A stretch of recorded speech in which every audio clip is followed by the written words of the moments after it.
வணக்கம் தொலைக்காட்சி நேயர்களே, வணக்கம். செய்திகளின் நிஜங்களும் நிகழ்ச்சி உங்களை வரவேற்கின்றோம். வாருங்கள். பார்த்தீங்கன்னா இப்போ இந்த செங்கோட்டை அவர்களோட விவகாரம் திமுக பூதாகாரமாக கிளப்பி விட்டு அதிமுக கோட்டைக்கு போகிற வரைக்கும் இந்த மாதிரியான விவகாரங்கள் நடந்துகிட்டே தான் இருக்கும் போல. அவர் எப்படியாவது அங்கிருந்து கழட்டி அப்படின்னு சொல்லி இந்த பக்கம் கூட்டி வந்தாலான்னு முடிவு பண்ணிட்டாங்க போடுறது. அதுக்காக பாத்தீங்கன்னா சும்மா பேசுனதுக்கே வீட்டு வாசல்ல காவல்துறை எல்லாம் நிக்க வச்சு பாதுகாப்பெல்லாம் கொடுத்து பண்ணணும். இவர் சொன்னாரு, எப்ப எனக்கு எதுக்கு அதெல்லாம், நான் சும்மா தானே பேசினேன்னா இல்ல உங்க இதுக்கு ஆபத்து ஆயிடும், உங்களுக்கு பாதுகாப்புக்கு, ஆமா அப்படின்னு சொல்லி ஈரோடு எஸ்பி ஜவஹர் சொல்லியிருக்காரு. சோ இது மாதிரி அரசியல் திமுக வழக்கமா செய்யும். அதாவது இவர்களுக்கு உயிருக்கு ஆபத்து, அதிமுக தொண்டர்கள் தாக்கிடுவாங்க அப்படிலாம் சொல்லி செயல்படக்கூடிய, அதாவது என்ன அப்படின்னா அவங்களே அந்த சூழ்நிலையை உருவாக்குறாங்களாம். அந்த மாதிரி உங்களுக்கு அதிமுக எடப்பாடி பழனிசாமி ஆதரவாளர்கள், தங்கமணி வேலுமணி ஆதரவாளர்களால் உங்களுக்கு ஏதாவது நெருக்கடி ஏற்படும் அப்படின்னு சொல்லி தான் நாங்கள் அந்த பாதுகாப்பு ஏற்பாடுகள் பலப்படுத்துறோம் அப்படிங்கிற மாதிரி இவங்களே கிரியேட் பண்ணி வைக்கிறாங்களா அப்படின்னு சொல்லி ஒரு தகவல். இல்ல அது இல்லாம நேற்று அதுக்குள்ள திமுக போவதற்கு பேச்சுவார்த்தை நடத்தி கொண்டிருக்கின்றார்கள். திமுக ஒரு அமைச்சர் இவர்கிட்ட பேசிட்டு இருக்காரு. சோ இவர் விரைவில் திமுக ஐக்கியமாகி விடுவாரு அப்படி எல்லாம் சொல்லிட்டு இருக்கும்போது இவர் சொல்றாரு, இமயமலையை தன் கலை மீது சுமந்தான் சறுக்காமல் வழுக்காமல் தன்னை இந்த இயக்கத்துக்காக அர்ப்பணித்தவர் தான் செங்கோட்டையன் அப்படின்னு ஜெயலலிதா அவர்களே சொல்லியிருக்காங்க. சிக்க மாட்டாங்க அப்படின்னு பல முறை சொல்லியிருக்காங்க. இந்த மாதிரி கொண்ட கொள்கையில் சறுக்காமலும் வழுக்காமலும் வாழ்ந்தவன் இந்த செங்கோட்டையன் அப்படின்னு சொல்லி நான் விட்டு கொடுத்து போற மனப்பான்மையில இருக்கிறவன், அத இந்த கொள்கை தான் எனக்கு முக்கியம், கட்சி தான் முக்கியம் அப்படின்னு சொல்லி நான் இருக்கிறவன், என்னை சோதிச்சு பார்க்காதீங்க, என்னை பொறுத்தவரை நேர்மையான பதியில் தன்னலம் கருதாமல் பாடுபடக்கூடியவன், எத்தனையோ வாய்ப்புகள் அதை பத்திலாம் நான் கவலைப்படல அப்படின்னு சொல்லி இந்த கூவத்தூர் விவகாரத்தையும் இது பண்றாரு. நான் அப்பயே முதலமைச்சர் பதவியெல்லாம் எனக்கு வேணான்னு தூக்கி எறிந்தவன் அப்படின்னு சொல்லி, கட்சி மட்டும் போதும், கட்சி ஒருங்கிணைந்து இருந்தால் போதும் அப்படின்ற மாதிரி நேற்றுக்கு பேசியிருக்கிறாருங்க. அதனால நீங்க இந்த மாதிரியான வேலைகள் பண்றதெல்லாம் என்னிடம் வேண்டாம் அப்படின்னு சொல்லி மறைமுகமா எல்லாருக்கும் ஒரு செய்தியை சொல்லியிருக்கிறாரு. இதுதான் நம்ம நேற்றுக்கும் சொல்லியிருந்தோம். அவருக்கு கருத்து வேறுபாடுகள் இருந்தால் கூட மற்ற மாதிரி தனி அணி அமைப்பதோ இல்ல பொதுவெளியில் அந்த ஒரு கருத்து உருவாக்கத்தை உருவாக்குதோ அவருக்கு அந்த எண்ணம் இல்லை. அப்படிதானோட அவர் செயல்பாடுகள் இருந்திருக்கிறது இது நாள் வரைக்கும் அப்படின்னு. ஏன் அப்படின்னா இந்த மாதிரி விவகாரங்கள்லாம் வரும்போது அவர் அப்பயே இதா இருக்கலாம், அவருக்கு ஒரு வேளை பதவி ஆசையோ இல்ல கட்சியில நம்ம பெரியது அப்படிங்கிற மாதிரிலாம் இருந்ததுன்னா அவர் அப்பயே வெளிக்காட்டி இருக்கலாம் அப்படிங்கறத நம்ம சொல்லி குறிப்பிட்டு காட்டியிருந்தோம். அதை தான் நேற்றுக்கு அவரும் சொல்லியிருக்கிறாரு. என்ன அப்படின்னு சொல்லி, என்னன்னா நான் சிக்க மாட்டேன், என்னை சோதிக்காதீர்கள் அப்படின்னு. அதோட பாத்தீங்க அப்படின்னா நேற்றுக்கு அவரோட ஆதரவாளர்களோட தனியா அவங்க மீட்டிங் நடத்துறாரு, ஆலோசனை பண்ணிக்கிறாரு அப்படின்னு சொல்லி செய்திகள்ல ஒரே பரபரப்பா போயிட்டு இருந்ததுங்க. அதுக்கு நேற்றுக்கு செய்தியாளர்கள் அது சம்பந்தமா அவரிடம் கருத்து கேட்க அவர் வீட்டுல குமிஞ்சிருந்தாங்க. அவர் கோயிலுக்கு எங்கேயோ போயிட்டு வந்தது ஒன்னொன்னே இந்த மாதிரி விவகாரங்கள்லாம் இருக்குது, உங்க ஆதரவாளர்களுடன் ஆலோசனை நடத்துறீங்களாமே அப்படின்னு சொல்லி செய்தியாளர்கள் நேற்று கேள்வி கேட்டதற்கு நான் கோயிலுக்கு போயிட்டு வரேங்க, கோயிலுக்கு போயிட்டு வந்தா நீங்க நம்ப மாட்டீங்க அப்படின்னு சொல்லி அந்த கோயிலுக்கு போன அந்த பிரசாதத்தோட எடுத்து காட்டி இது பண்ணிருக்காரு. இல்ல அதெல்லாம் ஒன்றும் பரவாயில்ல, நீங்க சொல்லுங்க அப்படின்னு. இல்லைங்க, ரெகுலரா என் வீட்டுக்கு வருவாங்க, ஆதரவாளர்கள் வருவாங்க, கட்சிக்காரங்க வருவாங்க, மற்றவங்க எல்லாம் வருவாங்க, அவங்கள்ட்ட கொஞ்ச நேரம் பேசிக்கிட்டு இருப்பேன், அதை தான் நீங்க ஆலோசனைன்னு சொல்றீங்க, நான் எந்த ஆலோசனையிலும் ஈடுபடவில்லை, எனக்கு அது மாதிரியான எண்ணமும் இல்லை அப்படின்னு சொல்லி நேற்றுக்கு செங்கோட்டையின் இந்த விவகாரத்துக்கு ஒரு முற்றுப்புள்ளி வைத்திருக்காரு. ஏன் இந்த இப்படிலாம் வந்தது அப்படின்னா, அவருக்கு எதிராக ஒரு லோக்கல்லே அந்த ஈரோடுல இருந்து அந்த கேசி கருப்பண்ணா அவர் அவரை இவங்க அவங்க எதிர்த்தரப்பு முஸ்தீஃபு பண்ணி விட்டுருக்காங்க, அவருக்கு போஸ்டிங் கொடுக்குறாங்க அப்படின்னு சொல்லி இவருக்கு உள்ளூர ஒரு ஆதங்கம் இருந்ததாகவும், அது சம்பந்தமா இவர்கள் பேசியதற்கு இவர்கள் மறுப்பு, அதாவது என்னன்னா இவங்க எதிர்வினை எதுவும் சொல்லல அப்படின்ற மாதிரி இருந்ததுனாலதான் இந்த கருத்து வேறுபாடுகள்லாம் இருந்தது. அதனாலதான் அந்த அத்திக்கடவு அவினாசி அந்த திட்டத்தில் அந்த பாராட்டு விழாவிற்கு இவர் பங்கேற்கல அப்படின்ற மாதிரி தகவல் வெளியாயிட்டு இருக்குதுங்க. எது எப்படியோ நேற்றுக்கு இந்த விவகாரங்களுக்கு இவர் முற்றுப்புள்ளி வைத்திருக்கிறார் அப்படிங்கறத நம்ம பார்க்கிறோம். ஆமா, நேற்று பாத்தீங்கன்னா பல்வேறு அமைச்சர்கள் வேற நீங்க அவரை செங்கோட்டையனை திமுக சேர்ந்தீங்க, நாங்க வெளியே போயிடுவோம், ஆமா அப்படின்னு சொல்ல ஆரம்பிச்சாங்க சில பேரு.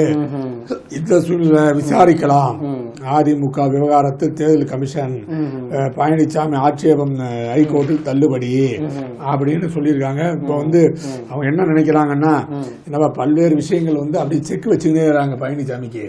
ஏன்னா பழனிசாமி இப்போ ஐடியா என்னன்னா, இப்ப தாவேகாவோட சேர்ந்து நம்ம ஒரு கூட்டணி அமைச்சு நம்ம வெற்றி பெறக்கூடிய வர்ற 26ல. ஆனா பிஜேபி வந்து நமக்கு இடைஞ்சலாவே இருக்கிறது. பிஜேபிக்கு வந்து ஓபிஎஸ் வந்து ஆதரவா இருக்கிறாரு. சோ ஆதரவு இருக்கும்போது நம்ம வந்து இங்க போறதுக்கு சரியில்லை அந்த பக்கம். அது இல்லாம வந்து பிஜேபியோட சேர்ந்தா நமக்கு வந்து மதவாத கட்சின்னு ஒரு சாயம் வந்து ஓட்டுகள் வந்து சரிந்து போன வாட்டி மாதிரி ஜெயக்குமார் போன்றவங்க தோல்வி அடைஞ்சிருவாங்க. சோ அதையெல்லாம் இப்ப நம்ம புறந்தள்ளி வச்சுக்கிட்டு நம்ம தாவேகாவோட சேர்றதுக்கான முடிவு பண்ணலாம்னா, நீங்க தாவேகாவோட சேரணும்னா ரெட்டலை சின்னம் இருந்தாகணும்.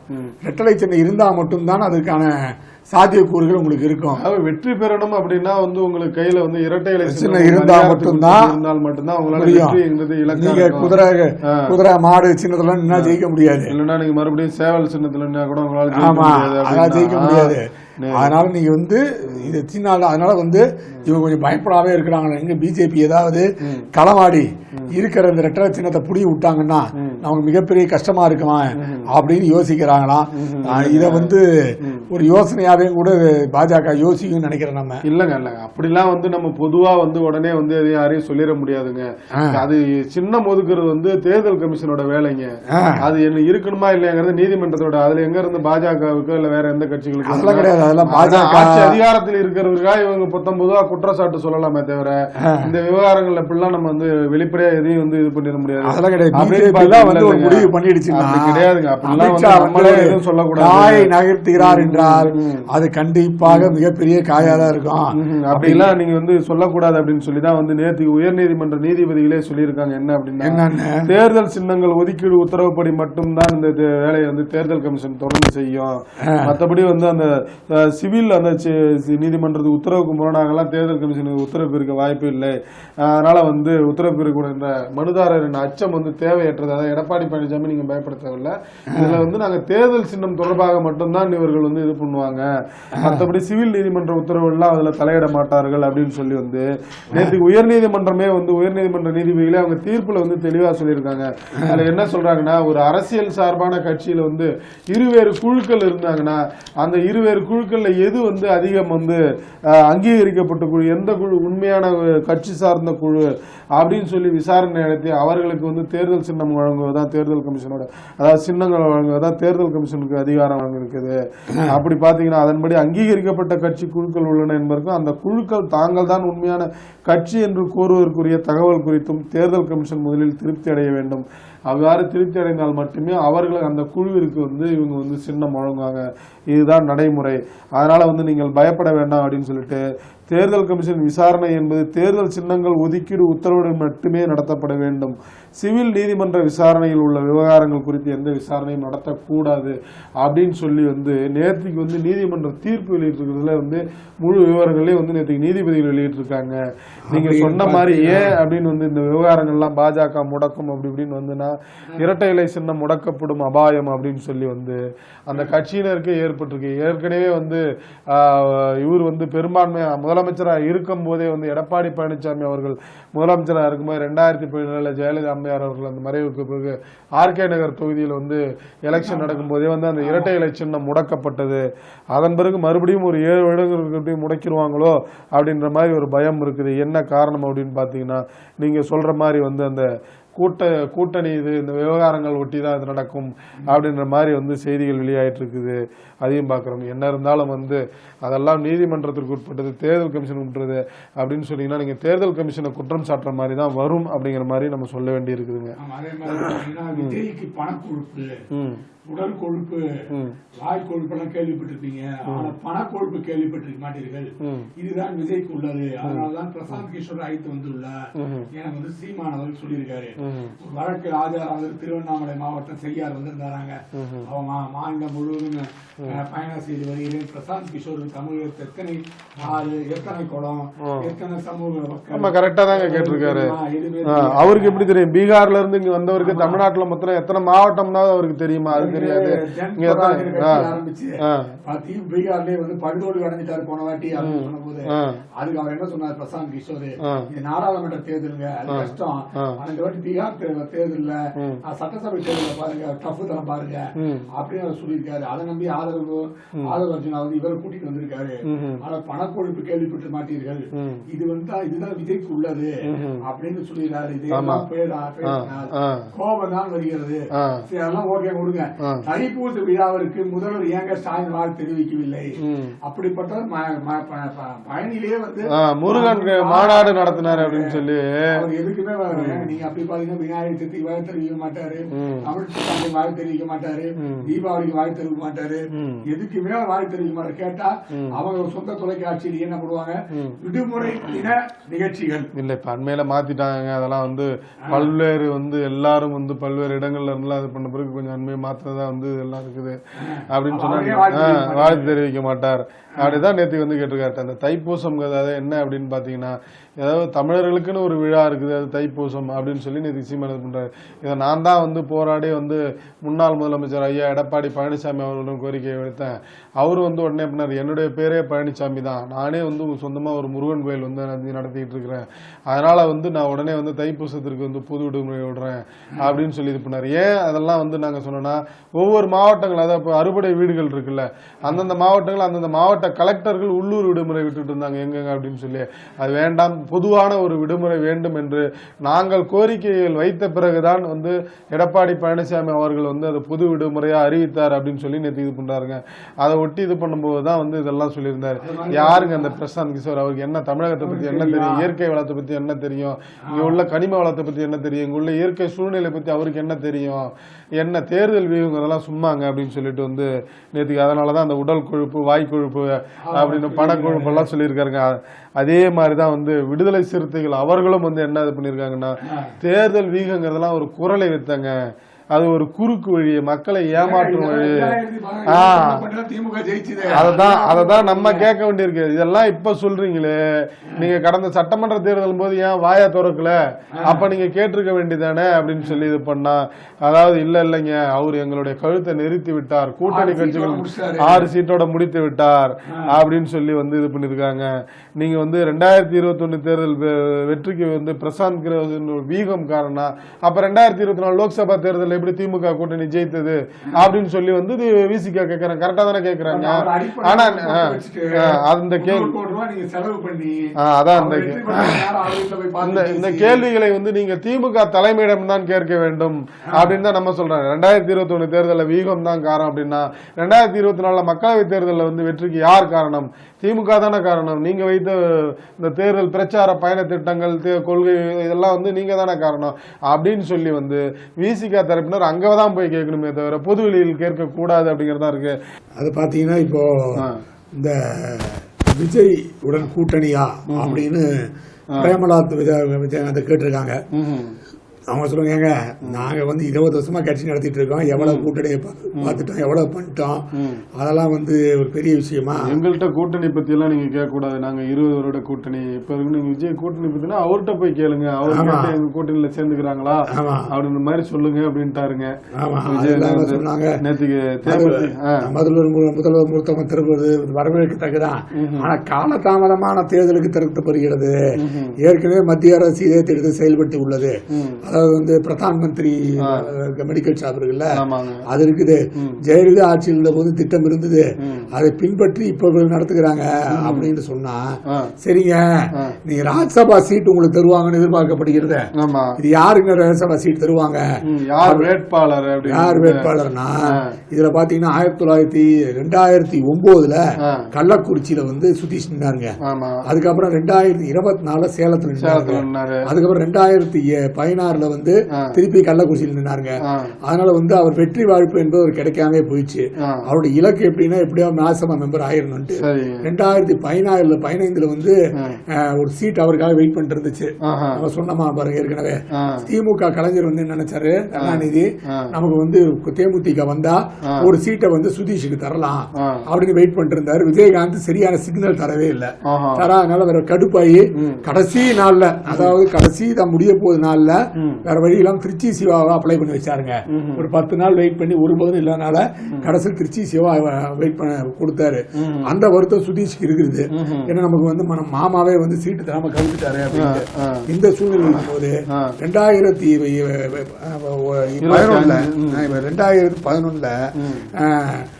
தேர்தல் நடக்கும்போது எல்லாருக்கும் சீட்டு தருவாங்கன்னு சொல்ல போது இது விருகம்பாக்கம் தொகுதி வந்து பிரேமலதா விஜயகாந்துக்கு வழங்கப்படும் அப்படின்னு எதிர்பார்க்கப்பட்டதுங்க. ஆனா பிரேமலதா விஜயகாந்துக்கு சீட் கொடுக்கப்படவில்லைங்க. அப்போ வந்து அவர் உண்மையாக உழைத்து கொண்டு வந்து அலுவலக செயலாளர் பார்சாதி கொடுத்தாருங்க. ஏன்னா ஒரு ஆட்டோ டிரைவர் பிளஸ் ரொம்ப நாளா மன்றத்தில் இருந்தாலும் அவர் கொடுத்தாரு. சோ அப்ப என்ன சொன்னார்னா, விஜயகாந்த் என்னோட கட்சிக்குள்ள வந்து குடும்ப உறுப்பினர்கள் யாருமே வந்து நேரடி வெற்றி பெறக்கூடிய இடங்களுக்கு வரக்கூடாது அப்படின்னு சொல்லியிருந்தாலும் சுதீஷோட அழுத்தத்தின் காரணமாக அப்பப்போ ராஜ்யசபா மட்டும் நிற்பாரு. இந்த சூழ்நிலையில கடந்த முறை தேர்தலில் வந்து எம்பி தேர்தலில் போன ஆண்டு வந்து விஜய பிரபாகரன் நின்றனால விஜய பிரபாகரன் வந்து ஒரு குறைவான ஓட்டுலாம் கொஞ்சம் டஃப் கொடுத்து தோத்து போயிட்டாரு அப்படின்ற காலகட்டத்தில் ஸோ இளைஞரா போய் சேரலாம் ராஜ்யசபாக்கு அப்படின்ட்டு விஜய பிரபாகரனுக்கும் வந்து ஒரு இடம் இருக்கிறது அப்படின்னு சொல்லப்படுது. குடும்பத்தில் 3 பேர்ல யாருக்கோ ஒருத்தர் தான் தர கூட்டணி வந்து அங்க அமைக்கும் போதே அப்படிதான் இது பண்ணாங்க. இத்தனை தொகுதி மக்களவை தொகுதியில் போட்டியிடுறதுங்களுக்கு இடம் பிளஸ் வந்து ஒரு ராஜ்யசபா சீட் அப்படின்னு சொல்லி வந்து இது பண்ணுவதுதான் அதிமுகவுடன் வந்து இந்த கூட்டணி இழுபறி வரும்போது இதெல்லாம் பேசிய பிறகுதான் வந்து கூட்டணி வந்து ஒப்பந்தம் ஏற்பட்டது. அதை ஒட்டி தான் நேற்று வந்து தேமுதிகவோட ராஜ்யசபா வேட்பாளராக யாராவது பண்ணுவீங்க அப்படின்னு தேர்தல் முறைப்படி அறிவிக்கட்டும். அதன் பிறகு யார் வந்து ராஜ்யசபா வேட்பாளராக செல்வார் என்பதை தேமுதிக அறிவிக்கும் அப்படின்னு சொல்லி இது பண்றாங்க. இப்ப என்ன அப்படின்னா, மாமாவுக்கும் மாமாவோட பையனுக்குமே வந்து சண்டை வந்துருமோ அப்படின்ற மாதிரி தான் இருக்குது. அக்கா பையனா இல்ல மாமாவா அப்படின்ற மாதிரி பார்க்க வேண்டியதா இருக்குது. எப்படி இருந்தாலும் வந்து வருங்காலம் தேமுதிகவிற்கான எதிர்காலம் அப்படின்னு பாத்தீங்கன்னா அவர் அந்த விஜய பிரபாகரனுக்கு கிடைப்பதற்கு தான் வாய்ப்புகள் அதிகம் அப்படின்ற மாதிரி பார்க்கப்படுகிறது. ஆமா, நேத்திக்கு வந்து அமைச்சர் வந்து அதோட நிறுத்திக்கணும், இதுக்கு மேல நீங்க பேசக்கூடாது, பேசுறீங்கன்னா விளைவுகள் விபரீதமாக எச்சரிக்கிறார். யாருன்னு பாத்தீங்கன்னா நம்ம வந்து அமைச்சர் வந்து மா சுப்பிரமணியம், மக்கள் நல்வாழ்வுத்துறை அமைச்சர் வந்து மா சுப்பிரமணியம், அவரு தான் வந்து இது பண்ணிருக்காருங்க. அமைச்சர் அப்படி எப்பயுமே அப்படிலாம் இது பண்ண மாட்டாரு. ஏன் அப்படின்னு பார்த்தா, கஞ்சா கருப்பு இருக்காருல்ல, அங்க நடிகர் கஞ்சா கருப்பு, அவர் வந்து சிகிச்சைக்காக வந்து அரசு மருத்துவமனைக்கு போயிருக்கிறாருங்க. அங்க யாருமே மருத்துவர்கள் இல்லை அப்படின்னு சொல்லி அவர் வந்து என்ன பண்றாரு, ரொம்ப கோபமா வந்து செய்தியாளர்களை வந்து கூப்பிட்டு வந்து பேட்டி கொடுத்திருக்கிறாரு. அது என்ன சொன்னா, மருத்துவர்களே இல்லை அப்படின்னு சொல்லி சினிமா டயலாக் எல்லாம் சொல்லி விட்டுருக்கிறாரு மாதிரி வந்து இவர் சொல்றாரு. செத்து போன பிணத்திற்கெல்லாம் அவங்க சிகிச்சை அளிக்கிறாங்க அப்படின்னு சொல்லி எல்லாம் இது பண்ணு அப்படின்னு சொல்லி பேசியிருக்கிறாரு. சினிமா வசனத்தெல்லாம் அவர் வந்து பேசியிருக்கிறாரு. கஞ்சா கருப்பு இதோட நிறுத்திக்கணும், அந்த மாதிரிலாம் பேசக்கூடாது, பேசுனா விபரீதமாயிடும், மேலும் கிளறினால் அவருக்குத்தான் பாதிப்பு அப்படின்னு சொல்லிட்டு ஏற்கனவே அரசு மருத்துவமனை மீது நோயாளிகள் மிகுந்த நம்பிக்கை வைத்திருக்கிறாங்க, நம்பிக்கையை வைத்துட்டு இருக்காங்க, அதெல்லாம் நீங்க சீர்குலைக்கிற மாதிரி பேசுறீங்க அப்படின்னு சொல்லி இது பண்ணா சரி ரைட்டு தாங்க. அரசு மருத்துவமனைகளை வந்து நல்ல நம்பிக்கை வைத்திருக்கிறாங்க. அப்படிதான் நம்பிக்கை வைத்ததன் பேர்ல தான் வந்து கிண்டி மருத்துவமனைக்கெல்லாம் போய் இது பண்ணாங்க. அந்த மருத்துவமனை இது பண்ணி அங்க எனக்கு சரியா என் தாய்க்கு சிகிச்சை தரலன்னு வந்து ஒரு இளைஞர் வந்து ஒரு மருத்துவரை தாக்க போய் அது பெரிய பரபரப்பாயிற்று அப்படின்னு சொல்லி நம்ம சொல்ல வேண்டியிருக்குது. எது எப்படி இருந்தாலும் வந்து மருத்துவர்களுக்கு பாதுகாப்பு தரணும், அரசு மருத்துவரை நன்றாக இயங்க வேண்டும் அப்படிங்கறதை நம்ம கவனத்தில் கொள்ளணும். அப்படின்னா நிறைய மருத்துவமனைகள்ல வந்து அரசு மருத்துவர்கள் வரல அப்படின்ற குற்றச்சாட்டு இன்னமும் இருக்கிறது. அதையும் வந்து அமைச்சர் கவனத்தில் கொள்ள வேண்டும் அப்படிங்கறத நம்ம இருக்கோம், நம்ம சொல்றோம். உடனே எங்கன்னு அப்படின்னு கூடாது, அன்னன்னைக்கு டெய்லி தினமும் வந்து இந்த மாதிரி எல்லாம் வந்துகிட்டு இருக்குது. நம்ம வந்து அதெல்லாம் வந்து அன்னன்னைக்கு வர வர மருத்துவ வந்து அங்க உள்ள வந்து மருத்துவர்கள் வரல அப்படிங்கறதெல்லாம் வந்து நீங்க அரசு அலுவலர்கள் தான் வந்து கவனத்துல வந்து கொண்டு வரணும், அமைச்சர் கவனத்தில் கொண்டு வரணும் அப்படிங்கறத நம்ம சொல்ல வேண்டி இருக்குது. ஆமா, அதே நம்ம பாக்குறோம். சொல்லுங்க. அதே நேரத்தில் பாத்தீங்கன்னா தமிழக பாஜக தலைவர் வந்து தமிழகத்துக்கு வழங்கிறது வருவதுக்கே தயங்குறாங்களாம். காரணம் என்னன்னா, பலருக்கு வந்து அந்த கமிட்டி வாரியம் இதெல்லாம் வழங்குவதாக சொல்லப்பட்டது. ஆனா யாருக்குமே அந்த கமிட்டி வாரியம் எல்லாம் வழங்கப்படவில்லை. எல்லாம் உட்கார்ந்து இருக்காங்க, ஏதாவது கிடைக்கும். நிறைய பேர் வருத்தத்துல இருக்காங்க, நிறைய வந்து பதவிகள் தரலன்னு சொல்லி. சென்ட்ரல் கவர்மெண்ட்ல எவ்வளவு ஆயிரக்கணக்கான பதவி இருக்குது, இதெல்லாம் இன்னும் சில இடத்துல இடத்துல காங்கிரஸ்காரங்க அனுபவிச்சுட்டு இருக்காங்க, எங்களுக்கு இன்னும் தரப்படவே இல்லையே. 3வது முறையா தொடர்ந்து தான் இருக்கு, இன்னும் காங்கிரஸ்காரங்க அனுபவிச்சுட்டு இருக்காங்கன்னா என்னங்க அது ஏற்புடையதா இருக்குதான்னு எவ்வளவு பேர் வந்து ஆமா இன்னும் காங்கிரஸார் பல இடங்கள்ல இன்னும் இந்த இடத்துல உட்கார்ந்துகிட்டு தான் இருக்காங்க. இன்னும் அவங்களை அகற்ற முடியாமல் இருக்கிறதுக்கு காரணம் வாரியங்கிறது 5 வருட பதவி தானே. 5 வருட பதவி வந்து இவங்க 3வது முறையா ஆட்சியில இருக்கிறாங்க. 3வது முறை ஆட்சியில இருந்து கூட இன்னும் பல கமிட்டிகள் காங்கிரஸாரே கூட வச்சு கொண்டிருக்கின்றார்கள். அவங்க டக்குன்னு என்ன பண்ணாங்க, டெல்லி பாலிடிக்ஸ்ல போய் அங்க இருக்கிற ஒரு அரசியல் ரீதியை பிடிச்சி அந்த இடத்துல போய் திருப்பி அவங்க தக்க வச்சுக்கிறாங்க. அந்த இடத்துல வந்து நீங்க கட்சி சார்பா கட்சிக்குள்ள உள்ளடிகள் வேலைகள் நடக்குது, கட்சியில வந்து உண்மையா உழைக்கிறவங்களுக்கு வந்து பலன் இல்லை அப்படின்றீங்க நீங்க. ஆமா, அதான் இருக்கிற நிகழ்வு அப்படிதான் பார்க்கப்படுது. அது இல்லாம புதுசா வந்தவங்க எல்லாம் கமிட்டி கொடுத்துட்டு இருக்காங்க. பழசா வேலை செஞ்சவங்களுக்கு கமிட்டி தரது இல்ல. பழசா வேலை செஞ்சவங்க சின்ன சின்ன லெவல்ல கமிட்டி கொடுத்து சென்சார் போர்டு அது மாதிரி கமிட்டி எல்லாம் கொடுத்துறாங்களே தவிர பெரிய எண்ணெய் வாரியம், நிலக்கரி வாரியம், ஏர்போர்ட் இது போற கமிட்டி எல்லாம் யாருக்குமே தரமாட்டேங்கிறீங்க. நீங்க எல்லாமே நீங்களே வச்சுக்கிறீங்க, இல்லன்னா வேற யாருக்கும் தார வாத்துறீங்க அப்படின்னு ஒரு குற்றச்சாட்டு தொடர்ந்து இருக்கிறாங்க. ஆதி காலத்துல இருந்து பயணிக்கிறவங்களும் வந்து மக்கள் சேவை விடுங்க, மக்கள் சேவை செய்ய விடுங்க அப்படின்னு நீங்க வந்து இருக்கிறீங்க. அதே மாதிரி பாத்தீங்கன்னா தலைவர்கள் வந்தாங்கன்னா, தேசிய அளவு தலைவர்கள் வந்தாங்கன்னா பொதுக்கூட்டத்துக்கு கூட்டம் வருதோ இல்லையோ அவங்க ரூமுக்கு முன்னாடி கூட்டு நிக்கிறாங்க. அவ்வளவு பேரும் ஒரே பொக்கையை வச்சுக்கிட்டு என்னாச்சு அது என்னாச்சு இது என்னாச்சுன்னு ஜி வாங்க ஜி இந்தாங்க ஜி எனக்கு இந்த மாதிரி எப்படியே ஏற்பாடு பண்ணி கொடுங்க. அது ஒரு பெரிய பிரச்சனையா போயிட்டு இருக்குது. அதனால அதை சரி செய்ய வேண்டும் என்பதற்காக அப்ப இந்த மாதிரி தலை வச்சே படுக்காதீங்கப்பா அப்படின்ற அளவுக்கு சொல்லிட்டாங்களா. அப்படி இது பண்ணீங்கன்னா வந்து நீங்க வந்து திமுக எதிர்க்க துணி இல்லாமல் ஓடி ஒளிந்தவர் பழனிசாமி, அவர் பழனிசாமி இல்ல தோல்லிசாமி அப்படின்னு சொல்லி வந்து தோல்வி மேல் தோல்வி கண்ட தோல்லிசாமி பொய்களை வீசி வருகிறார் அப்படின்னு சொல்லி வந்து அதிமுக பொதுச் செயலாளர் மீது அமைச்சர் செந்தில் பாலாஜி வந்து விமர்சனம்ங்க. என்ன அப்படின்னு பாத்தீங்கன்னா வந்து ஈரோடு கிழக்கு சட்டசபை தேர்தலில் வந்து நாங்க வந்து நீங்க என்னதான் வந்து ஈவேரா விமர்சித்தாலும் வந்து மக்கள் பாத்தீங்களா எங்களுக்கு தான் பெரிய வெற்றி கொடுத்துருக்குறாங்க அப்படின்னு சொல்லிட்டு வந்து அதிமுக பொதுச் செயலாளர் வந்து பயந்தாங்குழி அவர் வந்து தோல்வி மேல் தோல்வி கண்டு பொய்களை வீசி ஓடி ஒளிகிறாரு. குரங்கு கையில கிடைச்ச பூமாலை மாதிரி அதிமுக அவர் கையில் சிக்கி சின்ன பின்னமாகி வருகிறது அப்படின்னு சொல்லி வந்து ஒரு செந்தில் பாலாஜி அமைச்சர் செந்தில் பாலாஜி சொல்லியிருக்காங்க. ஐயா நீங்க கட்சி மாறிட்டீங்க, நீங்க ஏன் இன்னும் வந்து உங்களுக்கு அந்த பாசம் வந்து இன்னும் அதிமுக அவர் மேல பாசம் இருக்கிறது அப்படின்னு தான் கேக்குறீங்க. கட்சி மாறிட்டீங்க, உங்க கட்சி வேலைகளை பாருங்கள் அப்படின்னு சொல்லி வந்துதான் வந்து மக்கள் வந்து இங்க வெளியில வந்து சமூக வலைதளங்களை கேள்வி கேட்டுட்டு இருக்கிறாங்க. அதே நேரத்தில் பாத்தீங்கன்னா சிவகங்கை அரண்மனை வாசல்ல வந்து வெங்கம்பாங்குடி கிராமத்துல கிராவேல் மண் கொள்ளை நடப்பதாக கூறி கிராம மக்கள் அங்க சார்பா உண்ணாவிரதம் வந்திருக்காங்க. அவங்க உற்சாகம் என்னன்னா ஏடிஎம்கே கூட அந்த தாவேக்காரங்க வந்து உட்காந்துட்டாங்க. இப்படிதான் வந்து 2021 எல்லாம் வந்து ஏடிஎம்கே டிஎம்ஏ தேமுதிக கூட்டணி அமையுமான ஒரு பெரிய கேள்வி கேட்கப்பட்டிருந்த போது அப்ப போக்குவரத்து துறையோட தேர்தல் நடந்ததுங்க. போக்குவரத்து தேர்தலுக்கு டக்குன்னு என்ன பண்ணுச்சு, தேமுதிக அதிமுக ஆதரவு தெரிவிச்சதுங்க. அப்ப டக்குன்னு ஆஹா அப்போ நம்ம தேமுதிக அதிமுக ஆதரவு அப்படின்னு கொஞ்சம் சிக்னல் வந்துச்சுங்க. அடுத்த கடத்தை என்ன பண்ணாங்கன்னா கிட்டத்தட்ட 18 படத்தை விஜயகாந்தோட 18 படத்தை ஜெயா டிவில ரைட்ஸ் வாங்கி வச்சிருந்தாங்க. அதுவரை அவங்க ஒளிபரப்பவே இல்லைங்க. திடீர்னு ஒரு நாள் என்ன பண்ணாங்க, வல்லரசு படத்தை டெலிகாஸ்ட் பண்ணாங்க. அதுக்கப்புறம் பாத்தீங்கன்னா வாரத்துக்கு 3 விஜயகாந்த் படத்தை டெலிகாஸ்ட் பண்ண ஆரம்பிச்சாங்க. அதோட கிடப்பில் போடப்பட்ட படத்துகள் எல்லாம் அவங்க டெலிகாஸ்ட் பண்ண ஆரம்பிச்சேன். ஆஹா அப்ப அதிமுக தேமுதிக கூட்டணி உறுதியாயிடுச்சு அப்படின்னு தெரிஞ்சு அதுக்கப்புறம் பேச்சுவார்த்தைகள் துவங்கினாங்க. அது மாதிரி இது மாதிரி சின்ன சின்ன நிகழ்வுகள்ல தான் கூட்டணி பேச்சுவார்த்தைகள் வந்து அண்ணா திராவிட முன்னேற்ற துவங்கும். அது மாதிரி இது இருக்கு பேசப்படலாமா? கிராமம் சார்பா வந்து நடந்திருக்குங்க. கிராமத்தினர் வந்து விஜய் சொல்லாம போயிருப்பாங்க. அது கிராமத்தின் அடிப்படையில் கிராமத்துல இருக்கிற போய் அவர் வீட்டை விட்டே வெளில வர மாட்டேங்கிறாரு. கிராமத்துல போய் இது பண்ணுவாங்க கேட்டிருப்பாங்க. இது மாதிரி அண்ணா திராவிட முன்னேற்ற சேர்ந்துக்குது நம்ம போலாமான்னு கேட்டார் போவான்னு சொல்லிருப்பாரு. போன்னு சொல்லியிருப்பாரு. போன்னு சொன்னதுக்கு ஏதோ ஒரு சிக்னல் லைட்டா வந்து புஷியானது கண்ட்ரோல்ல தான் இருக்குது. தேர்தலை பாட்டு போக வேண்டியதாங்க வேலை. பொறுப்பாளரை அணிவிக்கிறார். பொறுப்பாளருக்கு யாருக்கு என்ன போஸ்டிங், எந்த இது எந்த தொகுதியில் எந்த ஜாதியில் அதிகமா இருக்காங்க, யார் பணம் அதிகமா இருக்கு, என்ற பொசிஷன் எல்லாம் போட்டு பாக்குறது புஷி ஆனந்த் தான். இவர் வந்து தேர்தல் வியூகம் பாக்குறது தான். இவர் தேர்தலை பற்றி தான் பார்க்கணும்.